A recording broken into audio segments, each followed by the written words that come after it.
Hello everyone. Today we'll discuss Introduction to Experimental Pharmacology by Professor Sabashik. So first we'll see the definition of pharmacology. What do you mean by pharmacology? So it is the science which deals with the study of drug, which is derived from a Greek word pharmakon means drug and logos means study. So in a simple term, we can say pharmacology is nothing but a science where we study about the drugs. Now the next definition is the experimental pharmacology. So it is the branch of pharmacology which deals with the effect of drugs on living system. So this is a diagram you can see here. Experimental pharmacology again divided into two types, clinical pharmacology and preclinical pharmacology. So what do you mean by clinical pharmacology? So clinical pharmacology is nothing but the branch which basically deal with the effects of drug on human being, whereas preclinical pharmacology dealing with the effects of drug on animal. Now next is the commonly used pharmacological terms. So first we'll see what do you mean by agonist. So agonist is nothing but the drug capable of binding and activating receptor, leading to pharmacological response that mimic that of the naturally occurring substance. So that means whenever the agonist bind to the receptor, it mimic the pharmacological response. This agonist is again are of three type: full agonist, partial agonist, and inverse agonist. So first we'll see what do you mean by full agonist.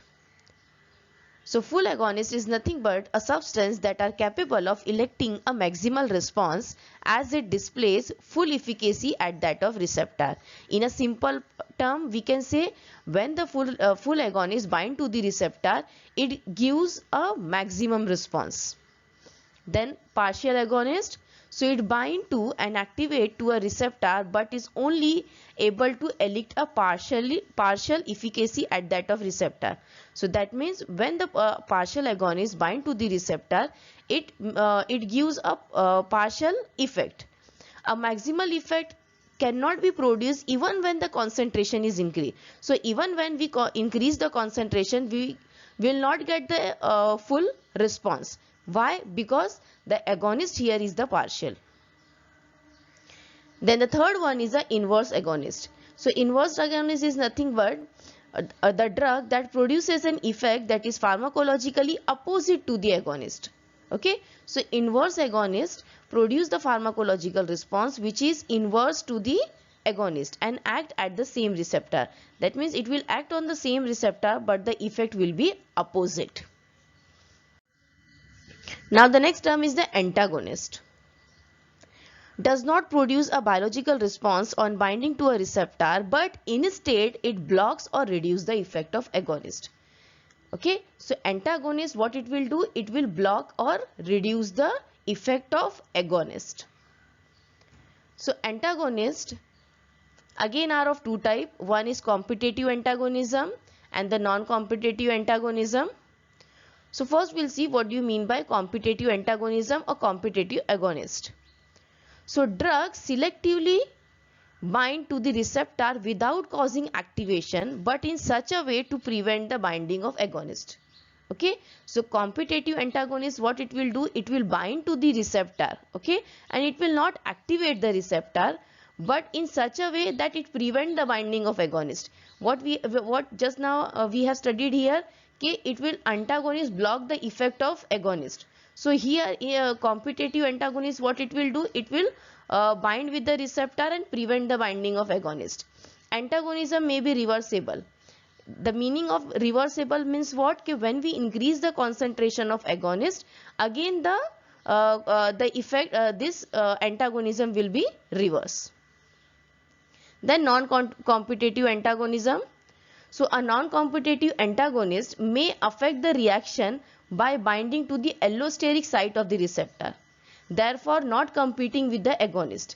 As we know that agonist bind to the specific site of the receptor, so non-competitive antagonist, it will not bind to that specific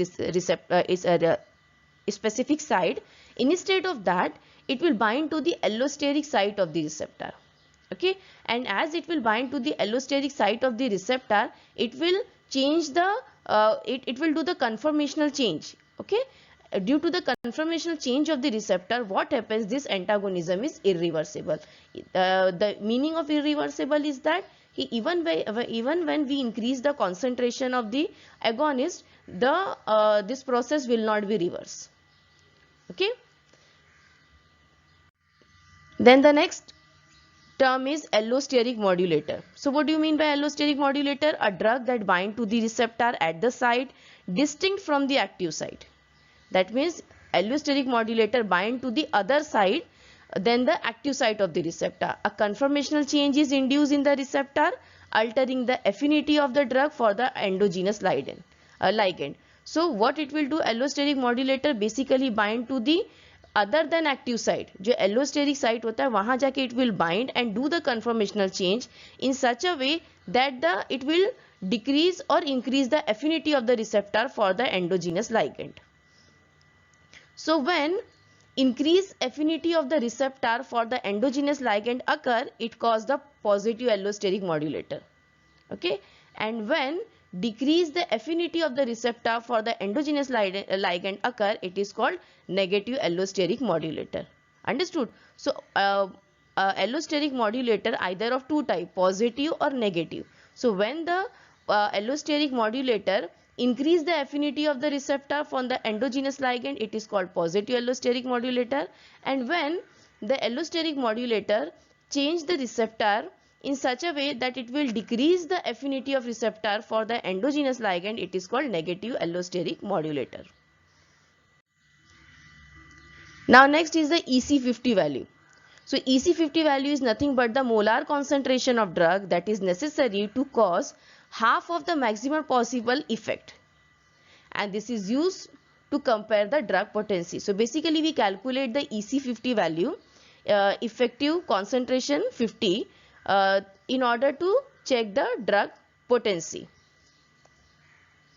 Then ED50 value, it is the dose required to achieve 50% of the desired response in 50% of the population. So ED means dose and EC means concentration.